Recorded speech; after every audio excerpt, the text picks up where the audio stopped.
Yo, what's up, guys? It's Tyler. Welcome back to the Mini Sports Podcast. I appreciate all your guys' feedback on the first episode. We're all very grateful for how many of you guys showed up and ended up watching the podcast. If you're from TikTok or Instagram, we really appreciate you. But as you guys know, my Chiefs ended up beating the Bengals this past weekend, 23-20 on a last-second field goal. Logan, I just want to know how you feel about the game. What do you think happened? Do you think the officiating was bad? And what do you think the Bengals could have done to end up pulling away with that game? I mean, it was a very close game, like you said, last minute field goal. Penalty leading up to that put them in field goal range. Officiating was fine. Officiating is always back and forth. There's always missed calls. I don't know why people are so obsessed with that. It's rigged. It's not. Right. Things like this happen all the time. Burrow with the 2 interceptions kind of dampered their success. They shot themselves in the own foot a couple times. Run game wasn't there. Joe Burrow is their leading rusher with like 30 yards. It just wasn't a great game from them. Right, I agree, and I think the Chiefs displayed something amazing offensively with how many injuries they had at the wide receiver position. They were down to wide receivers 6, 7, and 8 with a guy they elevated from the practice squad. So it was just tough. But speaking of the Chiefs' offensive success, Travis Kelce now has the most receiving yards by a tight end ever in postseason history, and is second in all time of touchdowns in NFL postseason history. So it's just nice to see how well that Chiefs offense played. But Hudson, what are your thoughts on how the game went overall? Multiple Bengals fans brought up the bad officiating. There were definitely some missed calls, but you guys got to remember that the last 2 minutes, you had an easy drive to either get a touchdown or a field goal. And if you can't work out a 2 minute drill, then you're not going to get really far in the game. Right. There was a lot of turnovers in that last 5 minutes of that game. I think it could have went either way. If one team just found offensive success, that was what it is, and Mahomes had that 5 yard rush, and that's what ended up winning them the game. So I think that if the Bengals showed up more, if Joe Burrow had a better game, then that easily could have been a win. And a lot of people think that was a missed holding call, but it actually wasn't. Mahomes didn't roll out of the pocket to the right when Trey Smith was holding the guy. So since he cut back and went out, it had no effect on the play. Therefore, there was no penalty to be called. But I think it was a close game regardless. Both teams played great. They showed grit, and the Chiefs just ended up pulling away with it. But there was another game that was played last weekend, and that was the Eagles versus the 49ers. And as you guys know, Brock Purdy ended up going down, and, that kind of just turned around the game. After that, the Eagles scored twice, and the game was pretty much over at halftime. They had a new guy come in named Josh Johnson, who's played on 14 different NFL teams. So, once you have a guy who's been on 14 different teams, you kind of know your game's over. So what are your guys' thoughts on that game, and what could the 49ers have possibly done to win that game? In episode one, we previously said that they had very high pressure rate, and we saw it in this game. They sacked the quarterback multiple times the four string. They messed up Brock Purdy. That got to him. It got the quarterback situation got so bad they had to put Christian McCaffrey in for one snap, which you shouldn't have to do that. Yeah, but having a yeah. running back as an emergency quarterback is never going to work. I mean, yeah, you obviously never want to have a running back or quarterback, but McCaffrey can throw the ball a little bit. But with a deficit of 24, I mean, there's not much, especially with, like you guys said, Purdy being out, Josh Johnson being in. He's not the best quarterback, as we saw during the game. He gets concussed. You got to put a guy in who can't even throw the ball with a torn UCL. Just wasn't there. All their injuries going throughout the game, just Eagles, I don't want to say that they got lucky with all these injuries, but it definitely helped them win this game. Right. And, Absolutely. the Eagles offense, they didn't even have a passing touchdown all game. They only had rushing touchdowns. So it just shows that they were exploiting the 49ers defense just not showing up, the D line besides Nick Bosa. So I think that they had a pretty good game. And Miles Sanders is having a career year. And, now they're going to the Super Bowl. So, but speaking of all the 49ers injuries, now that Brock Purdy has a torn UCL, he will not be back until the start of training camp. So does this mean that we're finally going to see Trey Lance as a starting quarterback? Or what do you guys think is going to happen for the 49ers QB future? Hey guys, it's post-editing Tyler here, and I just want to say that I am currently editing this video at 7 p.m. on February 1st, which is the day Tom Brady announced his retirement, but we actually recorded this January 31st at 8 p.m., so we had no idea Tom Brady was going to retire. So for the remainder of this video, you're going to hear speculations about where we think Tom Brady is going to go and where he's going to fit the best, so just know that we were unaware Tom Brady was going to retire, and we'll make sure to cover it next week. Like I said in episode one, I think Tom Brady is going to go there. Again, that's just my personal opinion. I don't think they're really locked on Trey Lance yet, even though he's very lucky in the situation they're in. But I still stand by Tom Brady going there. I mean, you said it. Trey Lance is getting lucky. He'll be the starting quarterback there. There's maybe a little bit of a debate between Brock Purdy and Trey Lance, but with the torn UCL, I mean, it's obviously Trey Lance is going to be the starter there, and they're going to try to unlock that full potential finally after 3 years. I completely agree. I think it's going to be Trey Lance the starter. I think I said I'd shave my head if Tom Brady went to the 49ers or the Dolphins. I don't remember which one it was, but I stick to it. If he goes to the 49ers, I'll probably shave my head because there is absolutely no way they don't give Trey Lance a shot. Brock Purdy's the 7th round pick for a reason, and I know people think he's the next Tom Brady, but he didn't look as flashy. He didn't have flashes, and he showed why he's not going to be the starting quarterback. You trade 3 first-round picks for a guy, you don't just sit him. So I don't think Tom Brady's going to go there. I think they have a bright future no matter who they put at quarterback. So might as well give Trey Lance the benefit of the doubt so you don't have to spend any more money. I mean, Tyler, you just said Brock Purdy didn't show flashes that he can be a good quarterback. He definitely can be a good quarterback. I think he has a bright future in the NFL.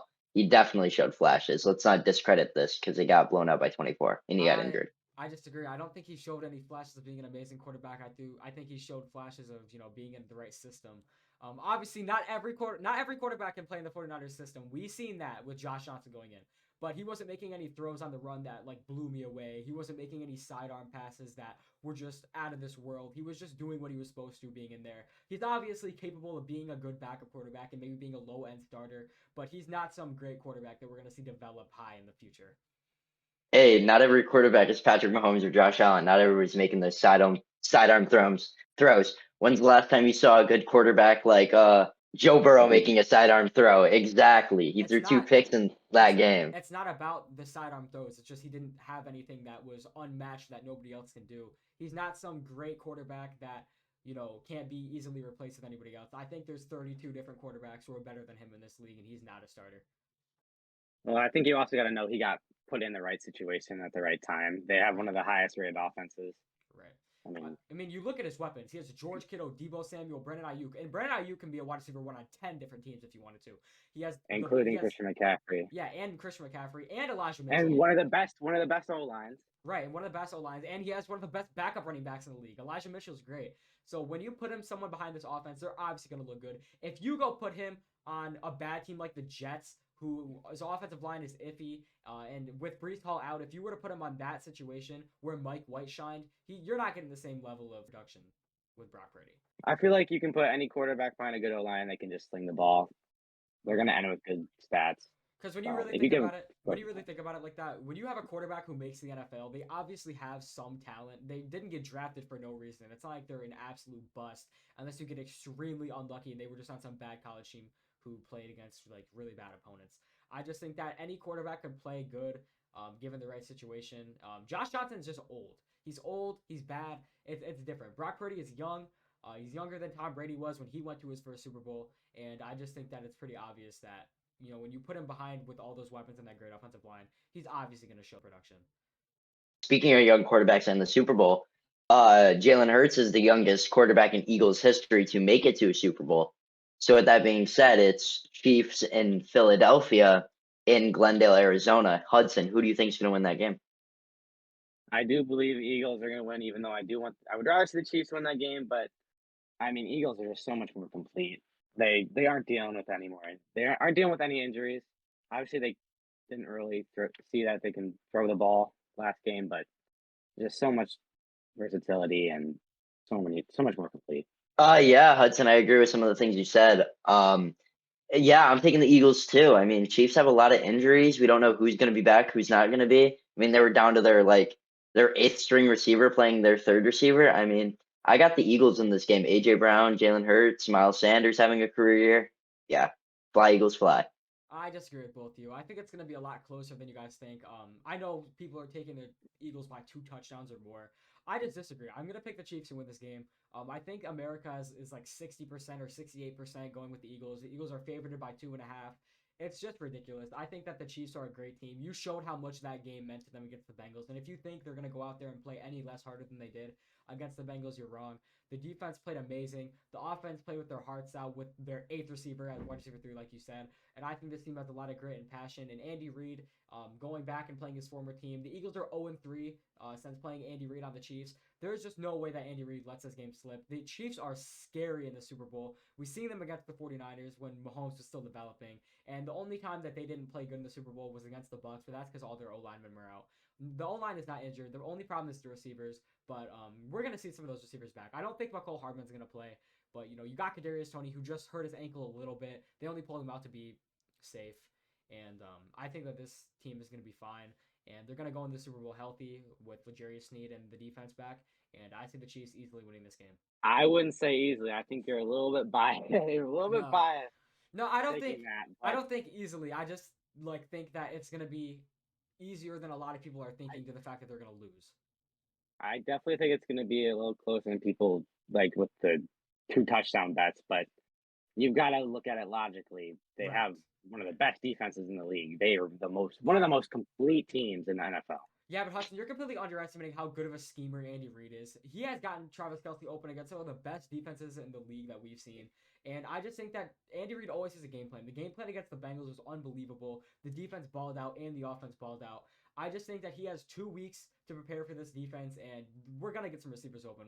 We have a lot of speed with Marcus Valdez-Scantling. McCole Hardman might be back. Kadarius Toney is shifty. And I just see a way that the Chiefs can run away with this because of Andy Reid's amazing play calling.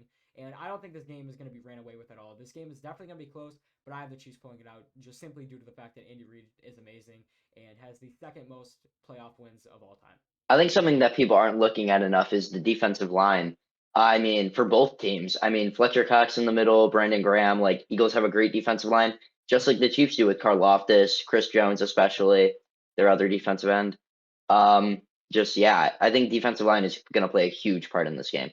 Yeah, it's honestly all O-line and D-line. I mean, the Chiefs and the Eagles both have top 3 O-lines and very good defensive lines. So I just think whoever holds up more is probably going to be the winner of this game.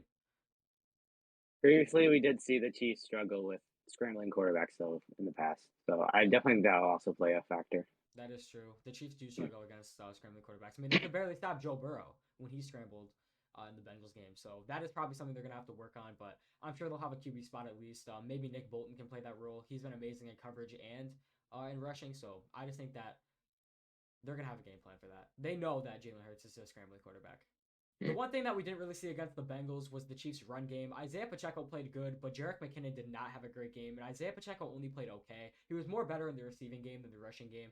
So with that being said, do you guys think we're going to see a Clyde Edwards-Helaire activation? Do you think he's going to actually be back, or do you think he's going to stay on IR and not participate in the game? Because, a lot of people don't like Clyde Edwards-Helaire on the Chiefs, but he is pretty fast, and I think if he breaks, he's gone. I don't think they should activate him at all. I mean, I think they're comfortable with the guys they have right now. I don't think they want to put him out there knowing there's another risk of injury. But I mean, Pacheco, he's a great power runner. McKinnon's great in the receiving game. I think they have the perfect scheme going on right now with running backs. I mean, but they could put McCole Hardman back on IR and activate Clyde Edwards-Helaire, and they'd have a free roster spot to do so. So, who knows? I wonder what the injuries are going to look like, and I hope we find out, hopefully this week, who's going to play and who's not going to play, because it's going to be a huge factor with all the Chiefs' injuries. Yeah, if one of those weapons, like one of those receivers or injured running backs or tight ends, go on IR, I don't see a reason why you wouldn't activate Clyde Edwards-Helaire. I mean, he's a great receiving back. He can run hard if he wants to, and he could definitely break free a couple times. But speaking of the Super Bowl, that's not for another 2 weeks, so we got to talk about the Pro Bowl and how bad it is. The Pro Bowl, I think, is this Thursday, and honestly, nobody's going to watch it. Let's be for real. Tyler Huntley is the 3rd starting quarterback in the Pro Bowl. Tyler Huntley had 2 touchdowns and 3 interceptions on the season. That tells you that it's really not that big of a deal. Lamar Jackson is hurt, Tua's hurt, Josh Allen's hurt, Joe Burrow doesn't want to play. So I just don't really see a reason why we need to continue the Pro Bowl going forward. I kind of wish it was just like all pros where, you say a quarterback is good enough to make it and, they don't actually have to play a game for it. They got to find something better to do because nobody wants to watch flag football. Let's be for real. Yeah, nobody wants to. And with the 6 quarterback, here, I'm going to name the 6 Pro Bowl quarterbacks I will be playing.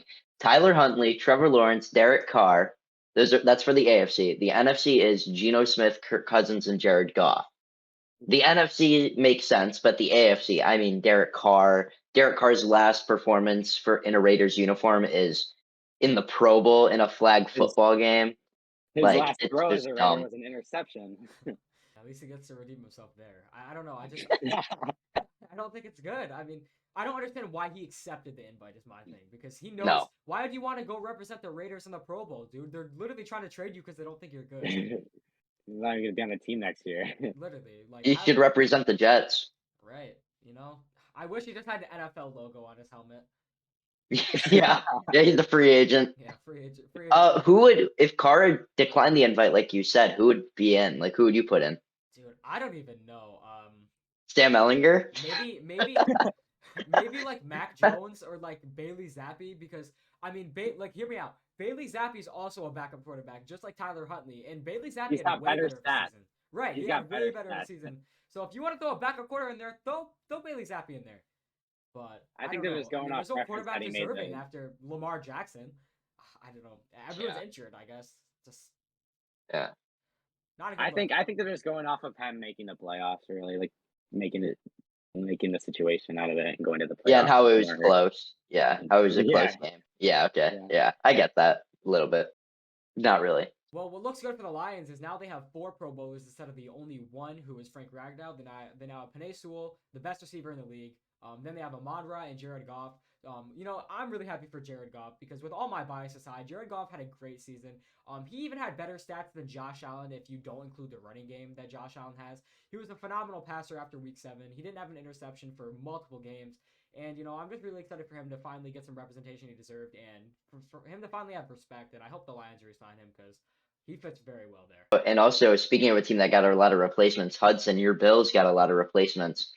Dawson Knox, Deion Dawkins, Roger Saffold, and Matt Milano all got in for these replacements because they lost in the AFC divisional round. Yeah, and I don't know how Matt Milano wasn't in the Pro Bowl to start. He's been a top 2 linebacker this year with him and Fred Warner. He's been a great player all around. Are you sure he wasn't a second string for it though? Because he made All Pro. Yeah, he's a replacement. He's a replacement for TJ Watt. And Bradley Chubb is a replacement for Khalil Mack. Okay. Yeah. All these injuries. Yeah, I think they just want to have some fun. I mean, that whole team is just full of goofy guys. Yeah, So, their TikTok it's just kind of fun. shows you, Yeah, obviously, how yeah. funny of a team they are. But Matt Milano deserved it. Like, I hate to say it, but he was amazing all year. He didn't get the respect he deserved. But another linebacker, like I think Nick Bolton and Matt Milano were the 2 most slept on linebackers in the entire league. Nick Bolton had the most solo tackles, and Matt Milano had amazing pressure rates all season. I'm really glad that he got the recognition he deserved, and he made the Pro Bowl and the All Pro because he worked his ass off all year for that. Yeah, I agree. I definitely appreciate you giving the respect, and I also give respect to Nick Bolton. I mean, everyone's been really quiet around him and talking about him. I didn't really hear anything about him all year, personally, but quietly he's been having a really good season. So another linebacker who should have been in the Pro Bowl is Foye Oluokun. Way over CJ Mosley. He led the league in tackles. I'm pretty sure he had close to 170. Was a great pass rusher, great pass coverage linebacker, and he just didn't get in. I don't know why. I don't think CJ Mosley should have made it, so I agree. Well, speaking of linebackers, former Houston Texan linebacker D'Amico Ryans just became the head coach of the Houston Texans. Hudson, what do you think about that head coach signing? I mean, I think it was pretty obvious. I think we touched on it a little bit in episode 1, and there was a bunch of stuff going around about it on Twitter and all that stuff. I think it's a great signing by the Texans. I think he has so much head coach potential. He did so good at being the 49ers defensive coordinator, and I think there's a lot of potential there. Yeah, I agree. I think he was phenomenal. He always had a pretty good defense when he was on the 49ers. It didn't really start heating up until during this week, till after we already made the podcast episode. I know we touched on it a little bit, but we thought Mike Kafka was going to go there, and then straight out of left field, it was all D'Amico Ryans, and I'm all for it. I think D'Amico Ryans is going to be phenomenal there, and they gave him a bag. It was like 6-year contract too. So I'm excited to see how well he does there because I think it was a very, very, very good signing for them. Yeah, I just hope that they don't fire him after 1 year like they did David Coley and Lovie Smith. I mean, they got to give them a shot with this awful roster. D'Amico Ryans, I mean, I think that the defense is going to turn around. The offense, I don't know his offensive prowess. I don't know how that's going to go. Yeah, but speaking about the 49ers defense that was coached by D'Amico Ryans, I mean, their cornerbacks look great all season. Yeah, I mean, Diamador Lenore and Trevarius Ward, they played like some Pro Bowl potential in the future. And I mean, D'Amico, they weren't playing like that at their former team. And yeah, and now that he's there with Derek Stingley on the Texans, I'm really excited to see what his potential is and what he's going to grow into because he was a top 3 pick this year. And I'm just really excited to see him finally grow into what we thought he was going to be because I thought he was a better quarterback than Sauce in college. So I really hope we get to see his potential maxed out. Yeah, I agree. You mentioned how they gave him a 6-year deal. I was surprised myself when I heard about that. I mean, I'd say at least give him a year maybe to progress because he doesn't. We don't know if he has head coach potential yet. He was a defensive coordinator, and I mean, he still made bank. So. Right. I mean, that can definitely come back to bite them because once the Cardinals gave Cliff Kingsbury an amazing bag that was huge and extended, he played awful and he got fired the next year. So Hopefully they don't do too bad on that extension, but I think it's a pretty good signing. I don't think he's going to be as bad as Cliff Kingsbury by any means. No, definitely not. And speaking of defensive backs on the Texans that have tons of potential, a great chess piece in Jalen Petrie. I mean, free safety, strong safety, nickel corner. You could put him anywhere in the maybe not boundary corner, but he could probably figure it out if you put him there. Really like Jalen Petrie. Excited to see what D'Amico Ryan does with him. You're right. But speaking of defensive coordinators and offensive coordinators, the Chargers just hired Kellen Moore from the Cowboys. I don't really know why the Cowboys wanted to let him go. I think that was pretty stupid. He had a top 10 offense every year he was there. But now he's on the Chargers, and with Justin Herbert, Keenan Allen, Mike Williams, Austin Eckler, just this entirely good offense. They're going to be scary next year now that they have a good play caller. An amazing signing for the Chargers. I mean, unbelievable with the amount of weapons that they already have. I mean, I wouldn't be shocked if after next year, Kellen Moore gets promoted to head coach if Brandon Staley gets fired. I mean, with Mike Williams, Keenan Allen, Joshua Palmer, Austin Eckler, Justin Herbert. I mean, you got that amazing offense, and then adding one of the best coordinators in the NFL. I think that their ceiling is sky high. Absolutely. Yeah, even this year on paper they looked amazing. It was just the injuries that really bothered them because Mike Williams and Keenan Allen really only had like 2 games played with each other. The AFC West looks crazy, and now that the Broncos just hired Sean Payton is crazy. They traded a first-round pick in 2023 and a second-round pick just for their, I think, fourth-round pick and Sean Payton. I think that was an amazing trade. Absolutely amazing. Sean Payton's going to be great. And I wonder if we're finally going to see the AFC West go to what it was supposed to be. Because with all the rumors about TomBrady possibly going to the Raiders, and with Kellen Moore now as the Chargers offensive coordinator, and Derek Carr being gone from the Raiders, just the Chiefs obviously being the Chiefs in the Super Bowl right now after they lose Tyreek Hill. The AFC West could be absolutely scary next year if they get the right pieces. I mean, this could be for playoff team potential. We didn't know for sure, but with how it looks right now, it looks way better than it looked last year's offseason, and that looked amazing to me. So.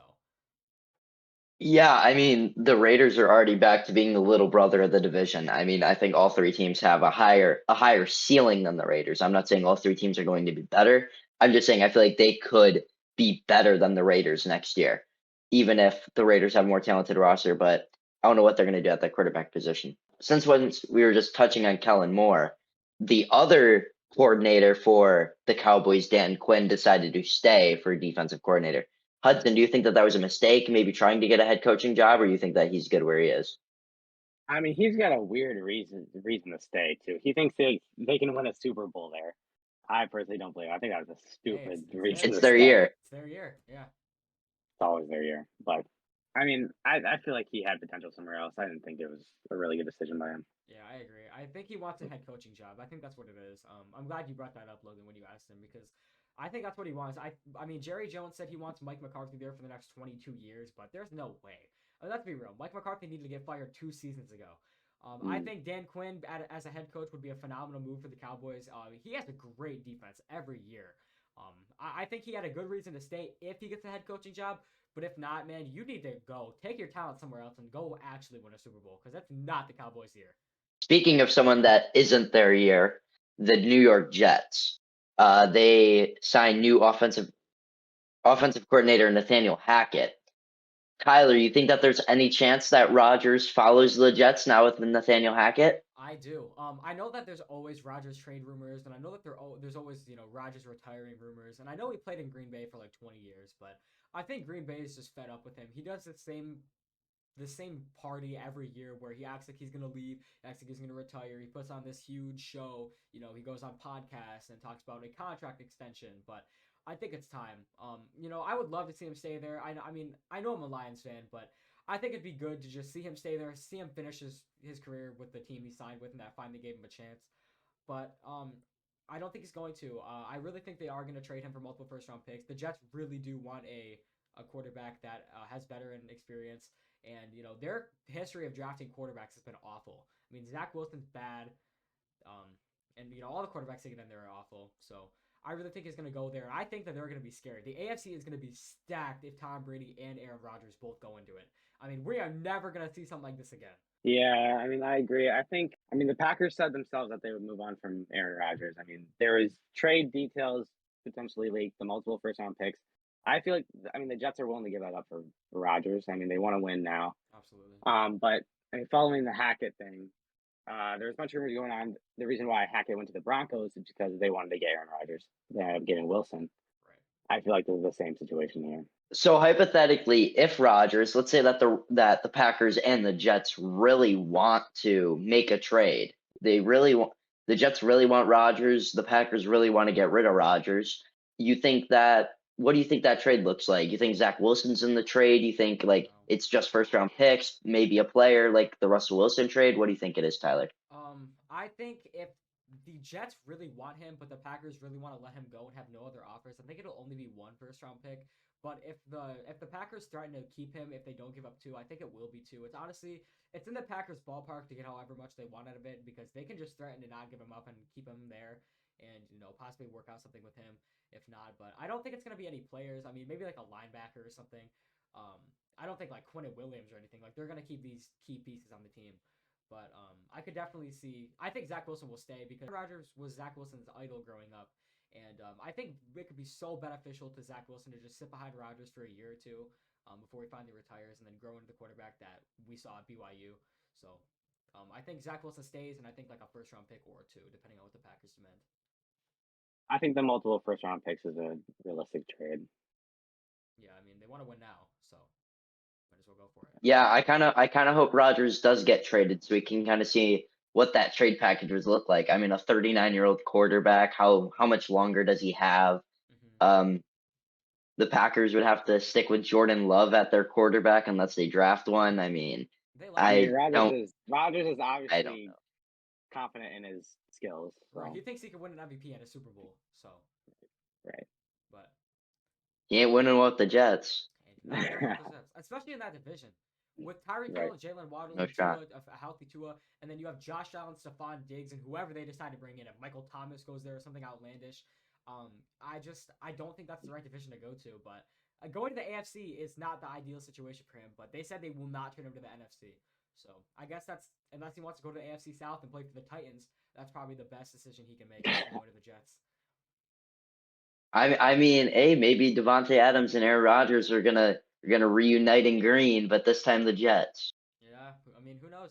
I don't think Devontae Adams leaves though. I think I'm really No. sticking to my TomBrady prediction. I think he's going to go to the Raiders and he stays with TomBrady. The Raiders will be very dangerous But if hey, TomBrady goes. that leads there. us to the question: is Yeah. where is Derek Carr going to go then? If he doesn't go to the Jets, if he doesn't go to the Packers, if he doesn't go to San Francisco, where is he going to go? What team is he going to suit up for?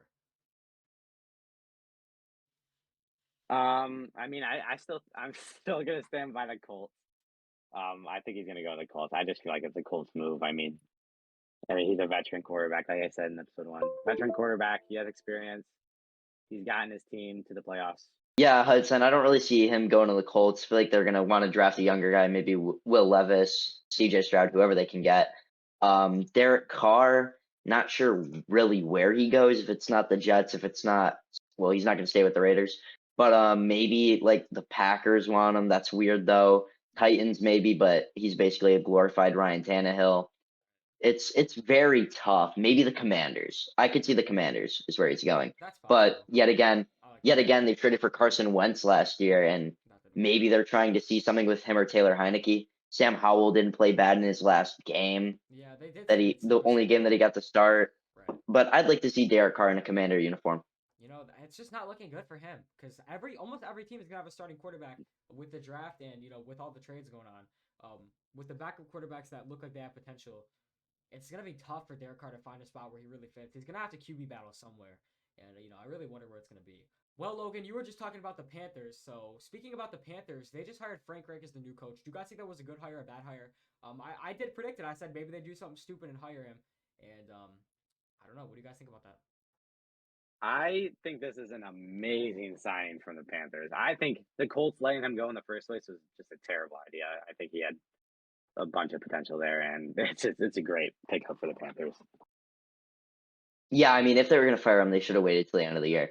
I don't think that this is anywhere near something dumb or a dumb signing like Tyler said last week. I think that this is a very good head coach signing, and maybe this is going to age badly.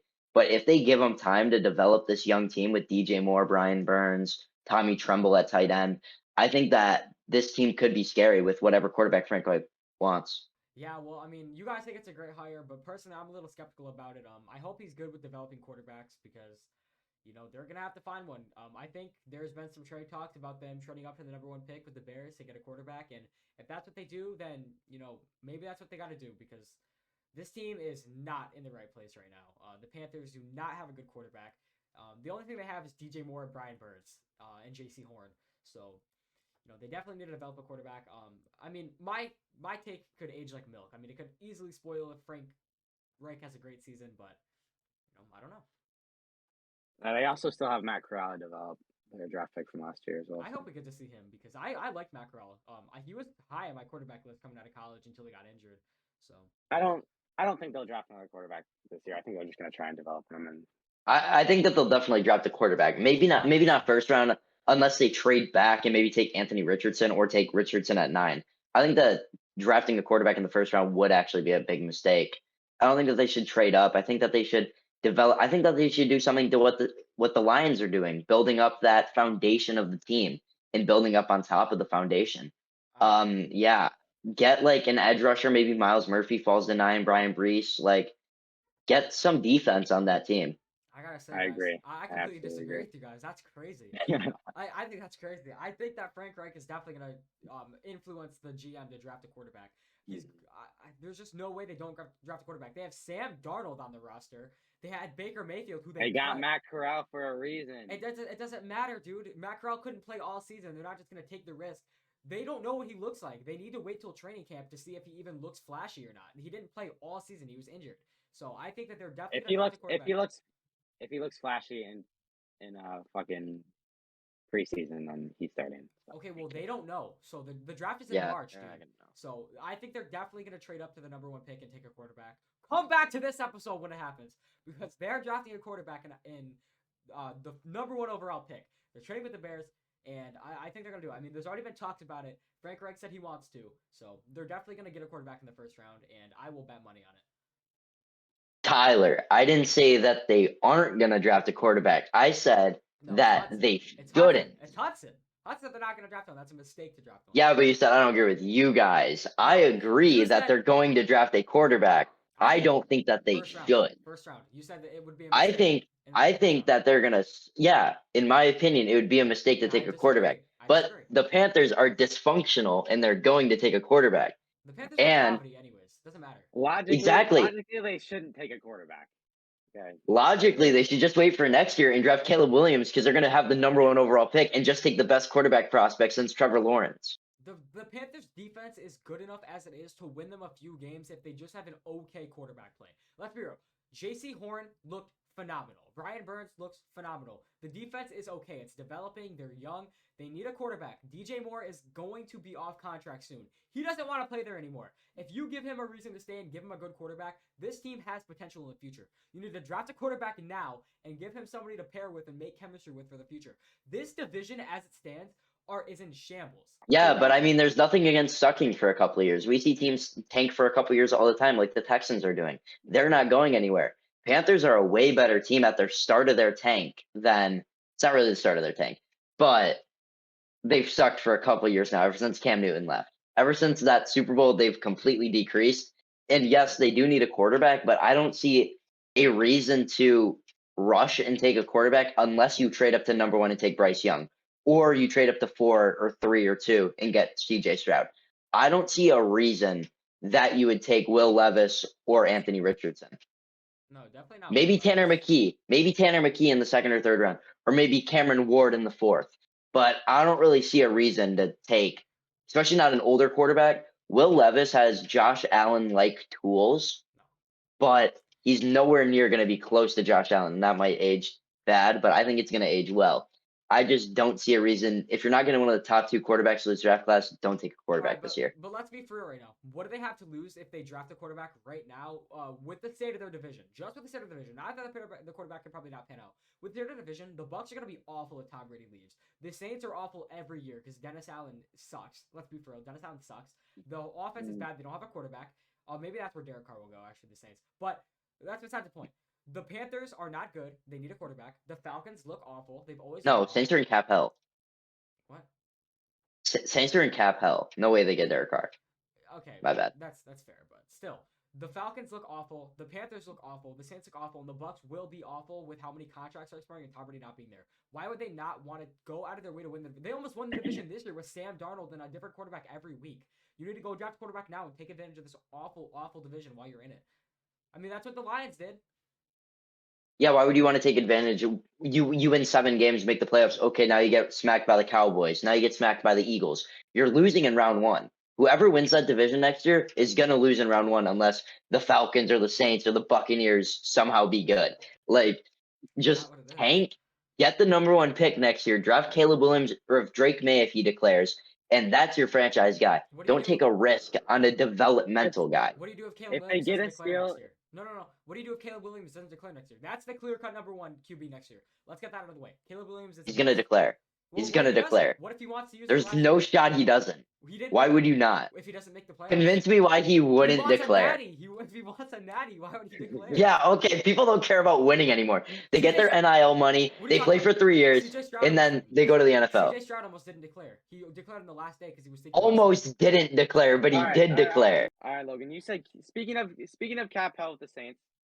Recently, the NFL just raised the cap space for all the teams. What do you guys think about that? The cap space is now $224.8 million, which is like $16 million more than it was.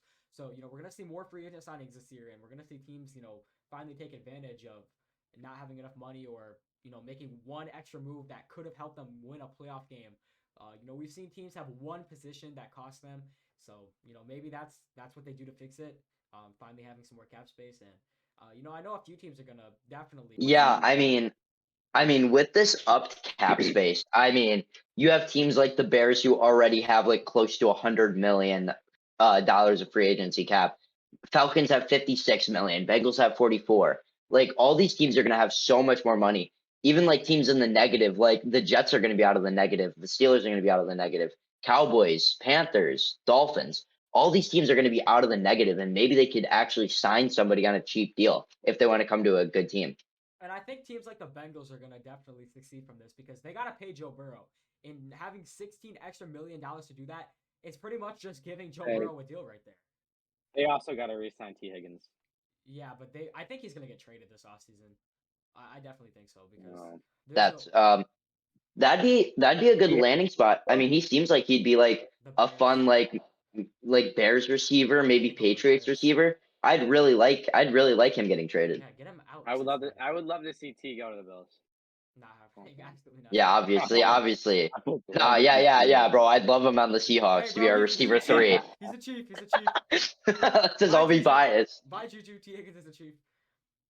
Well, I mean, the salary cap being up also gives the Ravens no excuse not to extend Lamar now. Absolutely. They're talking about franchise tagging it. You can't do anything yet, but it seems like that's the way that they're heading. But with an extra $16 million, you're telling me that you can't give Lamar what he wants to be your franchise quarterback? I think the Ravens GM is just being an idiot about all this. Like, give Lamar what he wants. Because the Ravens don't know how to do anything. I mean, the Ravens go to the playoffs every year and lose their first or second game every single year because the Ravens don't know what they're doing. They have $16 million extra. Lamar is not going to play for you if you franchise tag him. Even if you want to work out a contract, if the second you place the franchise tag, he's gone. He's requesting. Well, good thing that they have Pro Bowler Tyler Huntley to take over for Lamar. They're so lucky they got another Pro Bowl QB because Lamar is definitely leaving the second you place the franchise tag. I mean, this is going to be a very fun trivia question 15 years down the line. Who is the Pro Bowl quarterback for the Ravens in 2023? That's going to be very fun. Yeah. They're and then their offensive coordinator situation is just like they're not signing anybody. They're interviewing quarterback coaches. They're interviewing passing game coordinators. Like, find somebody from like college who's trying to move up, or find Joe Lombardi. Like, find somebody who's actually an offensive coordinator. Like, I don't know what the Ravens are doing. It's just stupid. You have to pay him. Like I already said, he's not gonna play for you. I mean, the second you put he's the whole offensive scheme. He is. I mean, they have the running for him. They have the passing directed towards him. Mark Andrews is his go-to guy. The receiving core looks bright if they get somebody else. Like maybe that's where Michael Thomas wants to go. I just don't exactly. I don't see a reason why you don't re-sign Lamar Jackson. No team is gonna no player is gonna play for a team if they use a franchise tag. They're gonna hold out. What did Devontae Adams do when they tried to franchise tag him? He's gone. What is Aaron Rodgers gonna do if they try to franchise tag him? What was he gonna do if they try to franchise tag him? He was gonna leave. There's just nothing. There's no excuse to not pay Lamar Jackson, especially since they're not in cap hell. They have some space, especially with the extra 16. You need to sign him now. Get him to a long deal. Get him to a 10-year deal. Just capitalize on Yeah, it. plus the extra 16, they're gonna have $44 million in available cap space. Like that's plenty. Use it all. That's Use it all. plenty. Use it all. Use it all on Lamar. Exactly. Ruin your future. Sign him now. Get Lamar. Do what you need to do to keep Lamar. Right. But I mean, with the cap space increase, this is gonna benefit the Lions a lot too, because the Lions had some free agents that, without knowing what the cap space was gonna be, there were some people that we didn't know if they were gonna come back, but now they have potential to sign pretty much everybody back because a lot of people want to take pay cuts. So they're gonna have a lot of room to work in free agency and in the draft, and I think that they're gonna definitely be able to re-sign Goff now with $16 million extra. He can get a 3-year deal off that. Yeah, they're gonna have around like $30 million to spend. Especially, but I think that with the people they cut, they can make a lot more defensive moves as well. I feel like we're under. I feel like we're under like looking at the fact that the Bears already have $100 million of available cap space, plus that extra 16.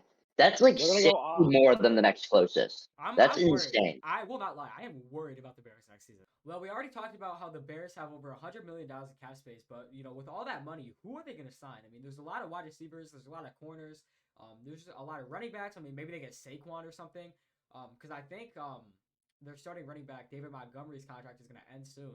So maybe they sign Saquon. There's a lot of different receivers out. So who do you guys think they're going to pick up? So I like two names here for their defensive line. Yannick Ngakoue from the Colts is going to be a free agent. I think that would be a really nice signing, and then also Javon Hargrave from the Philadelphia Eagles. I mean, I think that those two guys could get a nice payday there to go to the Bears, and that definitely helped their defensive front. Well, with all the money they have, there's a lot of different receivers on the board too. There's Juju, there's DJ Chark, there's Michael Thomas if he gets cut, and there's so many different other receivers. Who do you guys think they're going to pick up? Because they obviously got to get a receiver. They can't keep Chase Claypool and Darnell Mooney as their number one guys. So unless they take like JSN or something in the draft when they move back, I think they're going to make a move on some wide receiver in free agency. I think T. Higgins is going to be a good move for them. I mean, they have to trade for T. Higgins though. That's the thing. I don't think they want to lose. I don't know, but I think that's probably their best. Unless they want him next year, if they don't use all the cap. They got a guy in Chase Claypool for pick 32 in the draft. I mean, that's just an awful trade. We can talk about that in the future. But I think a good receiver that they could go after maybe is Nelson Aguilar or DJ Chark. Kind of that deep threat style receiver that they kind of need to spread the field, especially DJ Chark. I feel like DJ Chark's the best signing that they could make at receiver. I agree. Jacoby Myers, I think, is also going to be a free agent. Yeah. Or if they want to go for a cheaper option, he is a restricted free agent, but Jalen Guyton from the Chargers, he's that space eater that can get deep down the field. I feel like that could be also a good signing. You know what, guys? The most underrated and slept on receiver, Kenny Galladay. Once he gets cut, the Bears need to go after him, sign him to a $100 million contract, 50 years, keep him until he dies. I think that's an amazing contract from the Bears. I think that'd be underrated for years and years to come. He's gonna be cheering on the sideline on his deathbed. Yeah. You think that Galladay is gonna get like a contract anywhere? Or are you gonna think that he's just gonna sit in free agency? I think he's gonna sit on a practice squad. I don't think he's not gonna get signed because he's not. Like, let's be real. When he was on the Lions, he was a very good receiver. I don't know what his problem has been recently, but he got a touchdown against the Eagles in Week 18. So maybe he goes to another team. Well, I think that we're forgetting about the biggest free agent receiver, Odell Beckham Jr. Oh, you're right. You're actually right. You think I don't think he's going to the Bears. I think he's going to go to like a warm weather type state. And he wants a Super Bowl.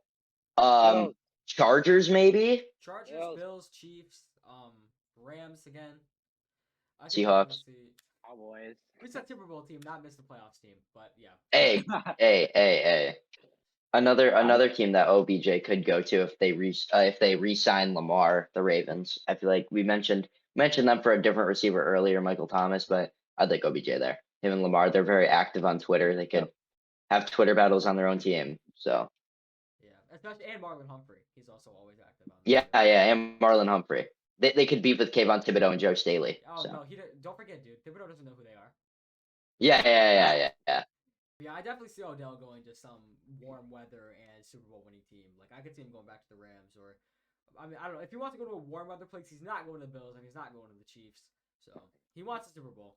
So probably. This is kind of just a fantasy landing spot. I'd like to see him in Jacksonville. Him, Calvin Ridley, and Christian Kirk with Trevor Lawrence, Travis Etienne. That could be scary. Warm weather state competing for playoff slash divisional round win slash conference championship. I think that they could. I just don't think they. I don't think OBJ has the time span left because they're not going to win the Super Bowl next year. He's not going to be around for that much longer. Like that could bite me. The Jags could very well win the Super Bowl next year, but I just really don't think that. But he has the time. I mean, he's getting old and he's injury riddled. He's probably gonna get injured next year. Like I hate to wish injury on anyone because I'm not wishing it, but he keeps getting injured every year. I just don't think that the right move is to go with a team that has a bright future. It's to go to a team that has the winning potential. Maybe he goes to Dallas. It's their year. Yeah, I mean, Calvin Ridley and Odell Beckham, they're only 2 years apart. So Kirk is 26, 27, don't really know. So you got that mid to late 20s receiving core with a young quarterback, young running back. I'd like to see that. Probably won't happen, but I'd love to see that. I'm still surprised by how much money they gave Christian Kirk this offseason. They did reconstruct his contract, so he took like $11 million off of it. Okay. Yeah. Well, he was great in Arizona. I'm glad he got a chance. Yeah. He proved that he is a wide receiver one in this league. He proved it. Yeah, he did. He shut up all the haters. Everyone was talking about how it was Yeah. going to be the worst contract ever. He balled out. He was amazing in the red zone, especially. I also really liked Evan Ingram, their tight end. Yeah, he's definitely resigning there. He was great. Yeah. All right, guys, and that's the end of the podcast. Thank you guys so much for watching. We really appreciate you guys. Make sure to hit the subscribe button with the notifications on if you want to catch every episode Friday at 4 p.m. And make sure to follow all of our socials. They'll be in the description. Man Elite Sports on everything. Twitter, Instagram, obviously YouTube, TikTok, wherever you can find us. And yeah, thank you guys for watching, and we'll see you guys in the next episode.